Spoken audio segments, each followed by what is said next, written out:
Shalom, peuple de Dieu, shalom à toute personne qui écoute notre voix en ces moments. Que la paix du Seigneur soit avec vous. La Bible nous dit, l'homme ne vivra pas de pain seulement, mais de toute parole qui sort de la bouche de Dieu. Notre corps physique a besoin du pain, mais notre esprit a besoin de la parole de Dieu. Sans plus tarder, le thème de notre partage d'aujourd'hui est intitulé « Prier, oui ». Être exaucé, oui, mais après, nous allons tourner nos Bibles dans Matthieu chapitre 11, verset 20. La Bible nous dit, « Alors il s'est mis à faire de reproches aux villes dans lesquelles avaient eu la plupart de ces miracles, parce qu'elles ne s'étaient pas repenties. » Bien-aimés dans les Seigneurs, toute personne vivante a un rêve, a un désir, a quelque chose qui tourne dans son cœur, qu'il adresse au Seigneur, qu'il aime voir la main de Dieu, qu'il aime voir l'exaucement, l'accomplissement. Raison pour laquelle, bien-aimés dans le Seigneur, aujourd'hui, nous entrons dans des prières de 7 jours, dans des prières de 21 jours. Nous entrons dans des jeûnes de 40 jours. Oh, bien-aimés, gloire à Dieu. C'est une bonne chose, car la Bible nous dit, « Venez à moi, vous tous qui êtes fatigués et chargés, je vous donnerai du repos. » La Bible nous donne toutes les assurances que nous avons notre Père qui est au ciel. Et ce Père, il est un Père, pas comme le Père de ce monde. La bonne nouvelle que je t'apporte en ces moments est que les dieux que tu pries, les dieux que tu es en train de chercher dans de jeûnes et dans de prières, ces dieux-là t'ont déjà écouté et ces dieux-là t'ont déjà exaucé. J'ai la preuve. Dans Matthieu chapitre 7 verset 11, la Bible nous dit, « Si donc méchants comme vous l'êtes, vous savez donner de bonnes choses à vos enfants, à combien plus forte raison votre Père qui est dans le ciel donnera-t-il de bonnes choses à ceux qui les lui demandent? » Ce que tu demandes à Dieu, ce que tu crois dans ton cœur, que le Seigneur peut faire dans ta vie. Je désire te rassurer et je désire aussi me rassurer moi-même que les dieux que nous prions, que les dieux que nous cherchons dans des jeûnes, dans des prières, dans des supplications, dans des actions de grâce, ces dieux-là nous écoutent et ces dieux-là nous exaucent. Mais si nous nous référons dans le thème que le Saint-Esprit nous a accordé, prier,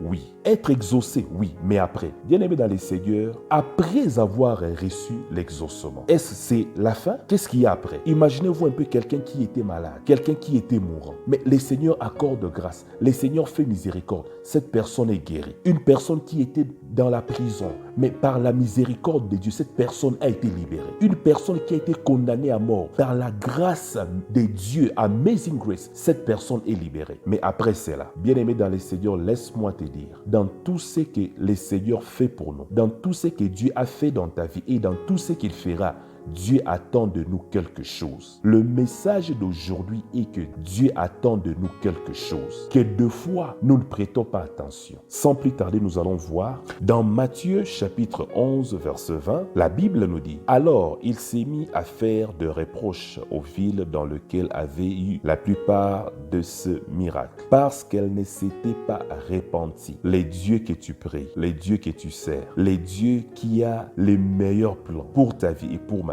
Ces dieux-là attendent de toi quelque chose. Et cette chose, c'est la repentance. » La Bible nous dit, dans Matthieu chapitre 9, verset 35, « Jésus parcourait toutes les villes et le village, enseignant dans le synagogue, prêchant la bonne nouvelle du royaume et guérissant toute maladie et toute infirmité. » Bien-aimés dans les Seigneurs, nous voyons ici dans le chapitre 9, le Seigneur faisait tant de miracles dans des villes, dans des villages, guérissant de malades, toutes sortes de maladies que vous pouvez citer.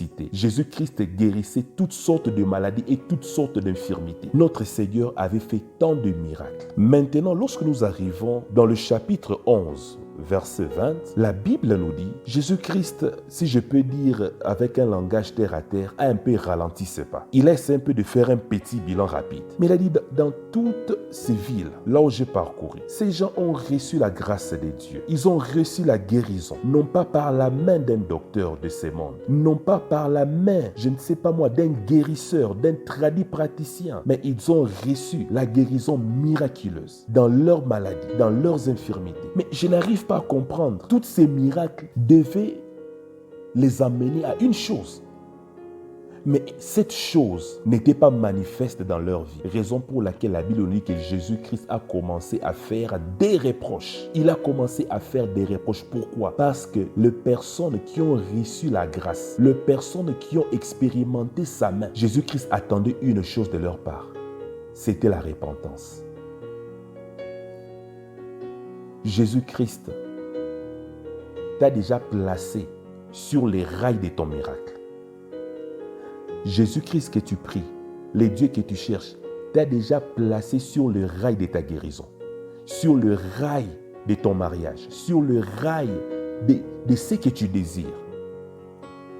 Le Saint-Esprit nous rappelle aujourd'hui, à travers cette exhortation, après avoir expérimenté les bontés du Seigneur, sa grâce, bien-aimés dans le Seigneur, Dieu attend de nous une chose, et cette chose, c'est la repentance. Que nous puissions nous détourner de nos mauvaises voies. Le Seigneur désire à ce que nous puissions nous repentir. Les dieux que nous invoquons dans nos prières, dans nos retraites, il attend une seule chose. Et cette chose, c'est notre repentance. Le Seigneur désire nous voir, nous jeter nous-mêmes à ses pieds par une repentance sincère, par une repentance non pas des lèvres mais du cœur. Dans le psaume chapitre 51 verset du 7, la Bible nous dit: le sacrifice qui sont agréables à Dieu, c'est un esprit brisé. Ô Dieu, tu ne dédaignes pas un cœur brisé et contrit. Oui, bien-aimé des Seigneur, c'est ce que Dieu attend de nous. Il attend, que le Seigneur attend de nous notre repentance, que nous puissions tourner les dos au mal, que nous puissions renoncer aux œuvres de la chair, que nous puissions renoncer à l'impudicité, que nous puissions renoncer à l'impureté, que nous puissions renoncer à la dissolution, l'idolâtrie, la magie, les inimitiés, les querelles, les jalousies, les animosités, les disputes.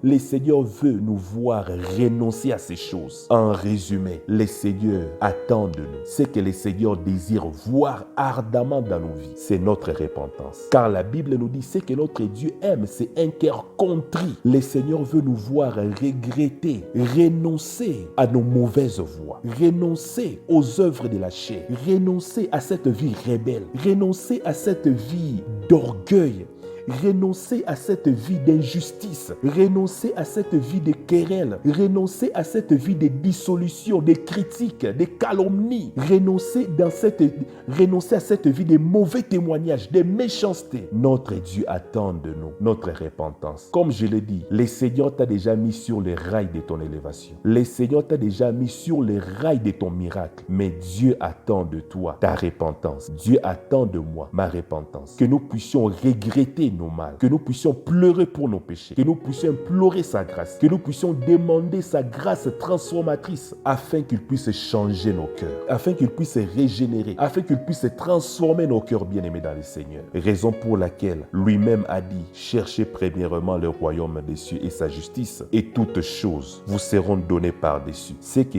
Dieu attend de toi, ce que Dieu attend de moi, c'est ma repentance, c'est ta repentance. Toute autre chose, bien-aimé, c'est absolument rien. Bien-aimé dans le Seigneur, imaginez quelqu'un comme Joseph. En un jour, le Seigneur a changé sa vie.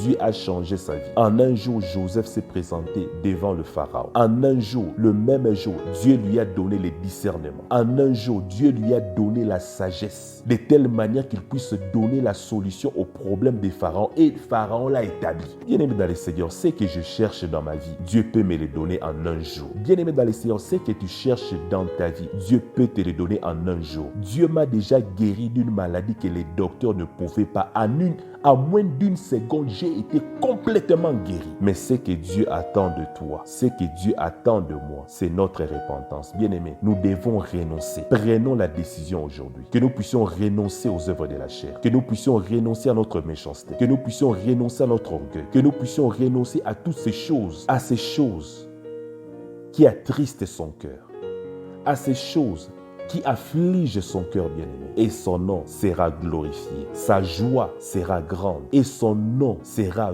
valablement représenté dans nos vies. Car nous sommes ambassadeurs pour Christ. Nous sommes des ambassadeurs. nous représentons Christ sur la terre.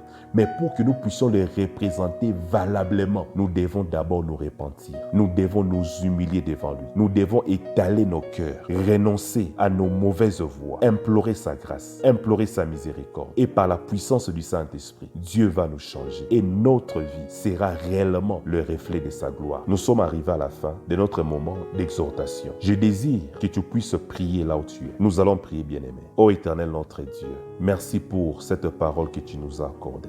Merci de nous avoir éclairés en ces moments, en nous montrant que tu peux tout faire dans nos vies. Car tu guérissais toute maladie, tu guérissais toute infirmité. Tu as changé des vies. Ô Seigneur, accorde-nous la grâce à pouvoir nous repentir. Ô cher Saint-Esprit, sonde nos cœurs, ô Esprit de Dieu. Aide-nous à nous repentir. Aide-nous à tourner le dos à nos mauvaises voies. Aide-nous, ô cher Saint-Esprit de Dieu, car nous ne pourrons rien faire sans toi. Accorde-nous la force. Accorde-nous la force à dire non à cette mauvaise vie. Accorde-nous la force à tourner le dos au péché, aux choses qui affligent le cœur de notre Dieu. Nous te prions, ô Esprit de Dieu, aide-nous. Nous te prions, ô Esprit de Dieu, accorde-nous cette grâce. Au nom de Jésus-Christ, qui est notre Seigneur et Sauveur. Amen. Oui, peuple de Dieu, que le Seigneur vous bénisse, que son nom soit glorifié. Je veux vraiment vous encourager de partager ce message. Partage avec vos amis. Partage avec ton mari. Partage avec ton épouse, avec tes amis. Bien-aimés dans le Seigneur, ce Dieu-là ne manquera pas à vous récompenser pour cette bonne œuvre. Que Dieu vous bénisse.